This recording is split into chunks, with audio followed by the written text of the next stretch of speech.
बिस्मिल्लाहिर्रहमानिर्रहीम। अस्सलाम वालेकुम। Welcome back to my channel. कैसे हैं आप लोग सब? उम्मीद है आप लोग सब खैर खैरियत से होंगे। जी हम भी अल्लाह का शुक्र है बिल्कुल ठीक ठाक है। और ये है जी सुबह मॉर्निंग का टाइम, और जो है ये है सैटरडे का व्लॉग। मनीहा जो है सुबह इस टाइम सोकर उठी थी, तकरीबन 9 बजे का टाइम है ये। और वो ये है कि बिस्तर में लेटी हुई थी तो मुझे आवाज़ें दे रही थी। बोलना तो कुछ आता नहीं है अभी ज़्यादा कुछ, लेकिन ये है कि बस आवाज़ें देती हैं। तो ये कभी बिस्तर में सोकर उठी थी। अच्छा जी, भी साथ ही इनको मैंने बच्चों को नाश्ता भी दे दिया था और मैंने मशीन भी लगा ली थी, क्योंकि मैं सारे काम एक साथ लेकर ही चलती हूँ। और मैंने अपने जब तक मशीन में कपड़े राउंड घूम रहा था तो मैंने अपना ब्रेकफास्ट भी कर लिया था। नबिया मनीहा का भी सुबह मैंने बना लिया था। साथ में ही मैंने सोचा मैं खुद भी नाश्ता करके फटाफट मैं उनको भी नाश्ता करवा दूँगी। उसके बाद जी मैं 12 बजे के टाइम जो है मेरे कपड़े भी मशीन में लास्ट राउंड जो है चल रहा था। मुझे जाना था बच्चों के स्कूल, क्योंकि बच्चों के एग्ज़ाम शुरू होने वाले हैं। तो इनके स्कूल में थी जी पेरेंट्स मीटिंग थी, तो मुझे वहाँ जाना था। तो बस मैं बाया पहन कर जो हस्बैंड का ही वेट कर रही थी कि वो जल्दी से बस आ जाएं, और यह है कि फिर हम चलते हैं। तो यह है कि मैंने आज, जैसा कि आपने थंबनेल में देखा है कि 3 बच्चों के साथ लाइफ को किस तरह मैनेज किया जाता है, तो बस मैं वही सब आपके साथ शेयर करूंगी कि मैं तीनों बच्चों को किस तरह से लेके चलती हूँ और अपने आप को मैं किस तरह से मैनेज करती हूँ। अजी ये मैं अपना वेट कर रही थी हस्बैंड का। ये फहद जो ये सामने वाले की छत पे चढ़े हुए थे। वैसे ये घर भी मेरी जेठानी का ही हैगा, उन्होंने ये ख़रीदा है, लेकिन ये कि इस पर किराएदार रहते हैं।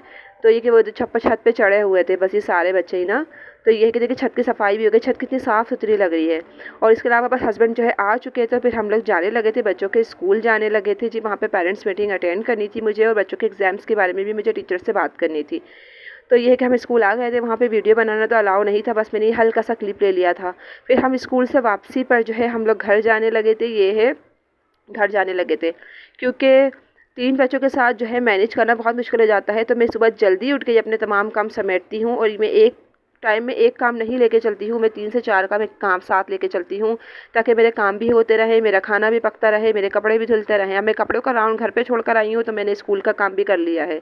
उसके अलावा देखिए कपड़ों का मेरा काम भी होता रहेगा, स्कूल का काम भी मेरा हो चुका है, बच्चों को नाश्ता भी मैंने करवा दिया है। और जो है कि बस अब मैं घर जाने लगी हूँ। ये वापसी का रास्ता हैगा। स्कूल में मैंने इसलिए वीडियो नहीं बनाई क्योंकि वहाँ पे बिल्कुल भी अलाउ नहीं है कैमरा वगैरह यूज़ करना, मोबाइल यूज़ करना। तो इसलिए जो है मैंने बिल्कुल भी वीडियो शूट नहीं किया। बस ये हम वापस आ रहे थे। अब थोड़ी सी गर्मी सी होने लगी है, दोपहर का टाइम हो जाता है तो थोड़ी सी गर्मी सी महसूस होती है, क्योंकि अच्छी खासी धूप निकलने लगी है। बस आगे रमज़ान आने वाले हैं, बस दुआ है कि अल्लाह ताला बस हम सब के रमज़ान अच्छे गुजरें और ये कि ज़्यादा गर्मी ना हो। अच्छा जी, ये आ गया है जी हमारा बस घर आने ही वाला है। जब घर वहाँ से आने के बाद जो है फटाफट मैंने जल्दी से आटा छान लिया था, क्योंकि आटा बिल्कुल ख़त्म हो गया था और हस्बैंड ने नाश्ता नहीं किया था। तो मैंने सोचा पहले मैं स्कूल में मीटिंग अटेंड करके आ जाऊँ, उसके बाद ही हस्बैंड को नाश्ता में बना कर दूँगी। अच्छा, जब आते के साथ ही सबसे पहले मैंने आटा गूना। आटा गूनने के बाद जो है मैंने चाय चढ़ा दी थी हस्बैंड के लिए, सालन भी गर्म करने रख दिया था, साथ ही मेरे बर्तन भी वॉश हो रहे थे। आटे को मैंने गून के जमा करके रख दिया था। मैंने उसको ठहराने के लिए रख दिया था 20 मिनट के लिए, क्योंकि 20 मिनट में आटे को ज़रूर रेस्ट देती हूँ। उससे ये होता है कि आटा बहुत अच्छा सा स्मूथी सा ये कि गुन जाता है, और रोटियां भी बहुत अच्छी फूली फूली सी बनती हैं। किसी दिन मैं अपनी आटा गूंदने की रेसिपी भी आपके साथ शेयर करूँगी। जिन लोगों को आता है तो ठीक है, जिन लोगों को नहीं आता ये उनके लिए होगी। और इसके अलावा ये कि है कि हम भी यूट्यूब से देखकर ही बहुत कुछ सीखते हैं, तो जिन सीखने में कोई हर्ज नहीं है, कोई बुराई नहीं है। अच्छा जी, रात में हम डिनर के लिए गए थे, वहाँ से ये हमारा जो खाना काफ़ी बच गया था, तो हम ये पार्सल करवा लिया था। भाई ब्रोस्ट भी बच्चों ने थोड़े थोड़े ही खाए थे, तो ये ब्रोस्ट भी हमने ये कि पार्सल करवा लिए थे। बाकी इसके अलावा टिक्का वगैरह जो था वो भी बच गया था, तो वो सब हमने ये पार्सल करवा लिया था। और इसके अलावा देखें आटा हमारा कितना स्मूथ हैगा, और रोटियां भी इसकी बहुत अच्छी नरम नरम बनती है, फूली फूली बनती है। तो इसलिए आटा गूंदने जमा करने के बाद जो है इसको आधी घंटे तकरीबन 20 मिनट का रेस्ट ज़रूर देना चाहिए। ये देखें मेरा आटा कितना अच्छा, कितना सॉफ्ट नरम घुना है। ऐसा लगता है जिसको खोए की तरह, बिल्कुल खोए की तरह समझ लीजिए आटा। अच्छा जी, मेरा किचन का काम भी हो गया था। किचन मेरा मशीन भी लग गई थी, कपड़े भी धुल गए थे, मैंने कपड़े भी सुखा लिए थे। अच्छा जी, अब मुझे जाना था जी ग्रॉसरी के लिए। तकरीबन 5 बजे का टाइम है, मुझे मंथली ग्रोसरी के लिए जाना था। तो मैंने ये लिस्ट बना ली थी। हमारी छोटी सी फैमिली है कि तो सामान भी हमारा थोड़ा थोड़ा ही आता है। तो अब मैं हस्बैंड के साथ जाने लगी थी ग्रॉसरी करने के लिए, क्योंकि महीने का जो सारा सामान हमारा ख़त्म हो गया था।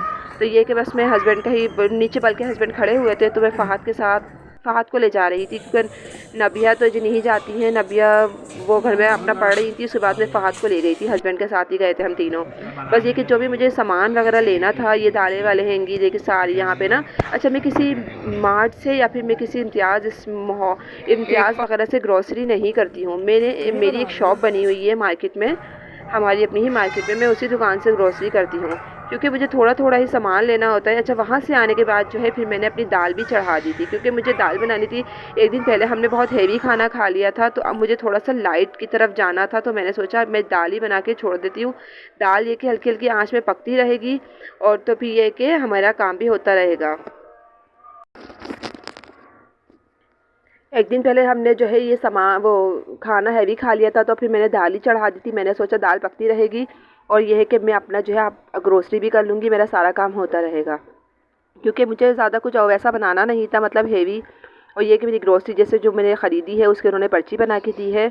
और ये मैंने प्याज ली थी, अंडे लिए थे, ये अंडे भी मैंने लिए थे, और ये थोड़ा सा मैंने खोपरे का तेल लिया था, हस्बैंड को सर में लगाना होता है तो वो ये है नारियल का तेल ही यूज़ करते हैं, तो उन्होंने उनके लिए ले लिया था। बाकी हम लोग तो दूसरा यूज़ करते हैं, कभी सरसों का लगा लेते हैं, कभी ये वाला भी लगा लेते हैं। उसके अलावा मैं आपको अपनी ग्रोसरी दिखा दूँ कि मेरी अब मंथली छोटी सी ग्रोसरी क्या है।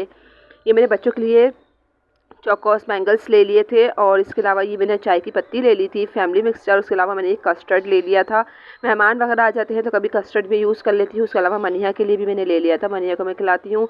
और ये बाकी छोटा पाउच मैंने अभी ले लिया है केचप का, क्योंकि केचप हमारे बहुत यूज़ होता है, और जब रमज़ान आएंगे तो फिर मैं इंशाल्लाह बड़ा पाउच लूँगी। उसके अलावा ये दलिया तौफीक का मैंने ले लिया था, और घी की थैली हमारी एक ही यूज़ होती है क्योंकि हमारा 2 ही पराठे बनते हैं। मैं तो अपनी देसी घी में बनाती हूँ, हस्बैंड के लिए वो वाला घी में बनता है, डालडा घी में पराठा, या कभी सवैयाँ वगैरह कुछ बनती है, मीठा कुछ बनता है तो यूज़ हो जाता है। उसके अलावा मैंने ये थोड़ी सी मैक्रोनीज़ ले ली थी, और ये मूंग की दाल हमारी ख़त्म हो गई थी तो मैंने ये आधा आधा किलो ही मैंने चीज़ें ली हैं, ज़्यादा मैंने क्वान्टिटीज़ में नहीं ली क्योंकि ज़्यादा जब चीज़ें ले लो तो फिर वो उनमें कीड़े पड़ जाते हैं, फिर ज़्यादा यूज़ नहीं होती हैं। जितना मेरी फैमिली है मैं अपनी फैमिली के हिसाब से ही ये छोटी सी ग्रॉसरी कर लेती हूँ। और ये बाकी अच्छा, मैंने फ़र्स्ट टाइम ये रेसिपी, ये मैक्रोनी का मसाला मैंने लिया है। जब मैक्रोनी बनाऊंगी तो मैं इसको ट्राई करूँगी कैसी बनेगी इस मसाले के साथ, इससे पहले कि मैं घर के मसाले से ही बनाती हूँ। अच्छा, ये सुप्रीम की चाय की पत्ती का मैंने एक पैकेट ले लिया था, आधा पाव वाला। कभी मैं फैमिली मिक्सचर भी यूज़ कर लेती हूँ, कभी सुप्रीम भी यूज़ कर लेती हूँ, और कभी मैं मिक्स भी करके यूज़ कर लेती हूँ। अच्छा, शैम्पू मैंने इस मरतबा अपना चेंज किया है, मैंने ग्रीन वाला जो है सनसिल्क लिया है। अच्छा, मैंने ये छोले ले लिए थे, और अच्छा ये कुमेल मैंने ले लिया था। कभी कुछ मीठा खाने का दिल करता है तो थोड़ा सा मैं एक स्पून में निकाल लेती हूँ, मीठा खा लेती हूँ। कभी ऐसा होता है बाज़-औक़ात कुछ नहीं होता है तो। अच्छा, ये ब्रश ले लिए थे हस्बैंड ने, मैं प्याज लेने चली गई थी तो पीछे से हस्बैंड ने ये थोड़ी बहुत अपनी भी ग्रॉसरी कर ली, मुझे पता ही नहीं लगने दिया। अभी मैंने चेक किया तो मुझे ये ब्रश के सेट नज़र आए, इन्होंने 3 ले लिए, पता नहीं क्यों ले लिए 3, हालांकि हम सबके तो अब नए, अभी न्यू ही ब्रश हम लोगों ने सबने चेंज किए हैं। उसके अलावा हमारे ये वाला कॉलगेट आता है, हर्बल का कॉलगेट में हम लोग यूज़ करते हैं। और इसके अलावा जो है बस ये छोटी मोटी चीज़ें ही थी जो मैंने लेनी थी, और इसके अलावा इसमें इलायचियाँ हैं। अब किसी मॉल में जाओ, यानी कि किसी ग्रोसरी स्टोर में जाओ तो वहाँ पे ये इतनी छोटी छोटी क्वांटिटीज़ में नहीं देते हैं। वहाँ तो फिर 1 केजी के हिसाब से, 2 केजी के हिसाब से, 5 केजी के हिसाब से ही होता है। यहाँ पे जो मेरी जिस शॉप से मैं लेती हूँ तो वहाँ पे आप जितना कम क्वांटिटी में भी लेना चाहें वो भी मिल जाता है, ज़्यादा क्वांटिटी में लेना चाहें वो भी मिल जाता है। तो ये है कि सारे मसाले मेरे पास रखे हुए थे, बस जो चीज़ें ख़त्म हो गई थी मैंने वही ली हैं। अच्छा, ये मैंने 5 किलो चीनी ले ली थी। चीनी वैसे हमारे कम ही यूज़ होती है क्योंकि बच्चे बिल्कुल फीका दूध पीते हैं, उसके अलावा चाय में ही यूज़ होती है, कभी कभार कुछ मीठा बन जाता है। उसके अलावा मैंने ये माश की दाल ले ली थी, तकरीबन आधा किलो ली थी, बाकी आधा किलो मैंने चने की दाल ले ली थी, आधा किलो ही मैंने छोले 1 पाव मैंने छोले ले लिए थे।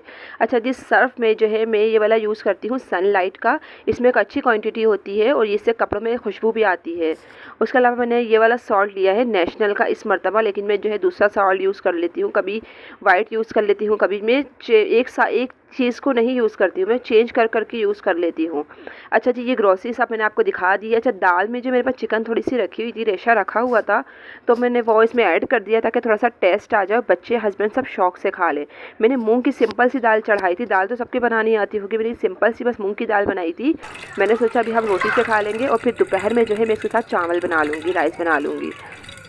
तो मैंने इसलिए 2 टाइम की ही मैंने बना ली थी दाल, और मैंने कोई पानी वाली दाल नहीं बनाई थी, थोड़ी सी भुनी भुनी टाइप की ही दाल थी। अच्छा जी, दाल मेरी जो है गल गई थी बिल्कुल। इसके अलावा मैंने भगार लगाना था, अच्छा जी, मैं भगार लगाने लगी थी दाल के अंदर। दाल मेरी रेडी हो गई थी तो मैंने साबुत मिर्चें और लहसुन का भगार लगाया इसमें, और मैंने जब लहसुन जो है थोड़ा सा ब्राउन हो गया तो फिर मैंने ज़ीरा ऐड कर दिया इसके अंदर। फिर मैंने इसके अंदर प्याज भी ऐड कर दी थी, क्योंकि भगार जो है मुझे मिक्स ही अच्छा लगता है, मैं कोई भी चीज़ कम नहीं करती। अच्छा, ये देखिए इस तरह से मैंने भगार लगा ली। इसमें मैंने कड़ी पत्ता भी ऐड कर दिया था भगार में, और एक मैंने मिर्चें भी ऐड कर दी थी, छोटी वाली जो मिर्च होती है, मैंने एक साबुत इसमें डाल दी थी। बस ये मेरा भगार जो है दाल मेरी रेडी हो गई थी। और उसके बाद जो है मैंने ये हरा धनिया, थोड़ा सा गरम मसाला ऊपर से काट डाल दिया था। बस ये कि मेरा खाना भी रेडी हो गया था। मेरे सारे जो काम हफ्ते भर के जो रुके हुए थे वो मेरे सारे काम हो गए थे। बच्चों के साथ हर चीज़ को लेकर चलना बहुत मुश्किल हो जाता है, जबकि मैं हर चीज़ को अच्छे से मैनेज कर लेती हूँ। अल्लाह का शुक्र है, अल्लाह पाक ने बस हिम्मत दी हुई है। उसके अलावा ये नबिया को देखा था ना, मेहंदी लगाने का शौक़ पता नहीं कहाँ से चढ़ गया था। तो ये कि वो अपने दोनों हाथों, उनको बड़ा शौक़ है मेहंदी लगाने का। वैसे अक्सर मैंने बच्चियों को देखा है, बड़ा शौक़ होता है मेहंदियाँ लगाने का। तो यह हमारी नबिया को भी बड़ा शौक़ है। अच्छा, बचपन में जब मैं छोटी थी मुझे भी बड़ा शौक़ था मेहंदी लगाने का। तो ये कि नबिया ने, सारे बच्चे मेहंदी लगा रहे थे तो नबिया ने भी देखे अपने हाथों में ज़रा किस तरह से ये ख़राब किए हैं। हालांकि मैं इनको मना भी कर रही थी कि अभी ना लगाओ, पेपर्स हो जाए उसके बाद लगा लेना, लेकिन नहीं बस। अच्छा जी, आज का ब्लॉग मेरा यहीं तक था। मुझे अपनी दुआ में याद रखिएगा। मेरे ब्लॉग पसंद आते हैं तो प्लीज़ मुझे लाइक कीजिए, सब्सक्राइब कीजिए। Thank you for watching. अल्लाह हाफिज़।